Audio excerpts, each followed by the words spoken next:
Well, welcome to the first preseason home edition of Between the Lines, fueled by Gatorade. My name is Gabe Henderson. I'm alongside voice of the Vikings, Paul Allen. Paul, I still see that the scoreboard says that we lost today 17-7. Nobody will ever remember this game. But one thing you said on the mic today, you said this game had some sleep appeal to it.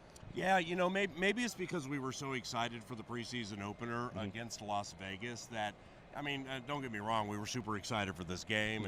And it's fun calling any game no matter what happens. But this game just had a different feel to it. It was lower scoring. You know, the first offensive line played in the Vegas game from Darisaw over to O'Neal. So you got the second offensive line. Kellen came out, threw an interception that kind of, pricked the metaphorical balloon a little bit. And there are a lot of things on which to work, but only one preseason game left next week against Denver. And 3 weeks from this Sunday, we play the Green Bay Packers, and I think everybody's beginning to cast their gaze the way of that game. Yeah, I'm not sure people are worried about that Denver Broncos game, but one person that is, or two people that are, is Kellen Mond, Sean Mahan.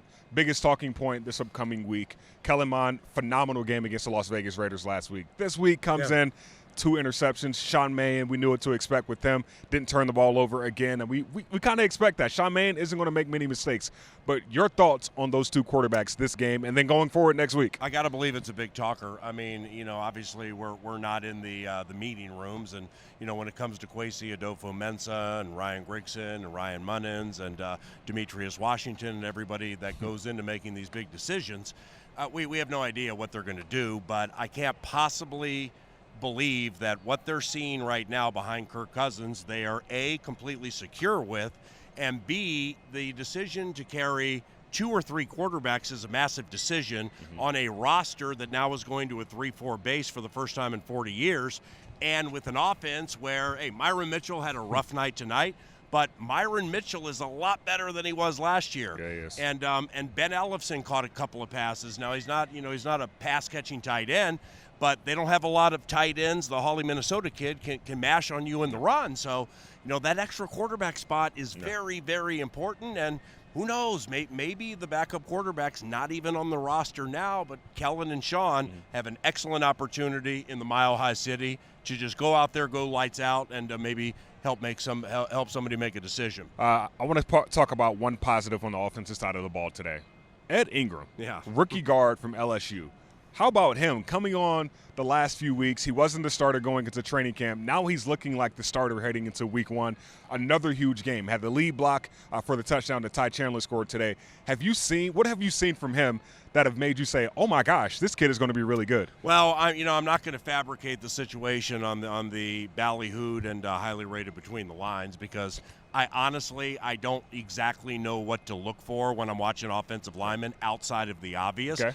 But the people with whom I chat, all the way back to organized team activities, is, after rookie minicamp and then through minicamp, didn't hear a lot of things about Ed Ingram.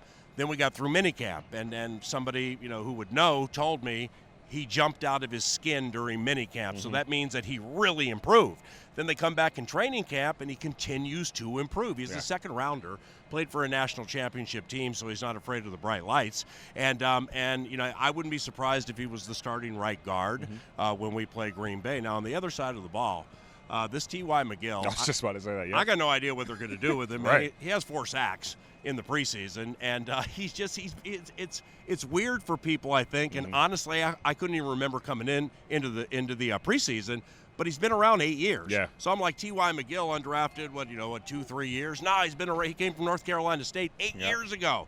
So he's hanging on. And, man, he's been fun to watch. Yeah, 8 years, 8 teams. I feel like this is probably his best preseason yet. And if you are a defensive line coach, you were saying, how do we cut this guy? Roster cuts go down from 85 to 80 this upcoming Tuesday. And I'm pretty positive T.Y. McGill is going to be on this roster. When it goes on to 53, that's another question, and he has another week to prove himself. Yeah. But I want to talk about a Caleb Evans. This is the guy, Kwesi said, this is the guy that I watched all offseason, thinking about this guy, watching late-night film, and he showed up today. A fumble, forced fumble, 2 PBUs, 4 tackles. he's a guy that I think is going to continue to step up as time goes on. And as the corners go, specifically the rookies, sadly, Andrew Booth Jr., the second rounder from Clemson, he limped off the field and couldn't put weight on one of his legs, so that doesn't look like it's great. Yeah. Cam Dantzler didn't dress, so that's kind of an indicator 3 weeks in front of the regular season opener. He's your starting corner opposite Pat Peterson. And then you get a Caleb Evans with those arms that stretch from Maui to Maine. I mean, his arms are super long, and he's instinctive.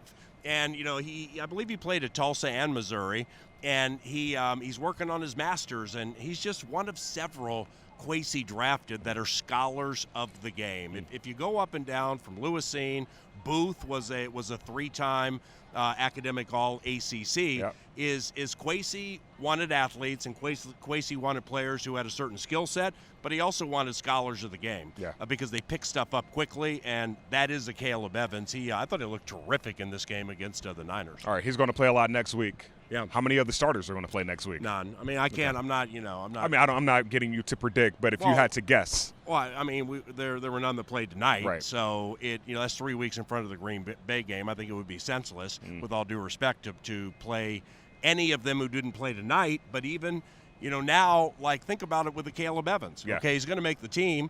There's no way Andrew Booth Jr. I would predict plays in that Denver game. Yeah. So if I'm thinking about who's up, who's down, and the Caleb Evans needs the reps, but I don't like to live scared. I'm faith over fear guy, but I really don't need one of my corners to get hurt after what happened to Andrew Booth Jr. So it'll be tough sledding out there Denver way. Tough sledding, but no snow out at Mile High Stadium next week. But, PA, you and I will be on that flight to Denver, Colorado. And Vikings fans, I hope you make the trip. If not, we'll see you here.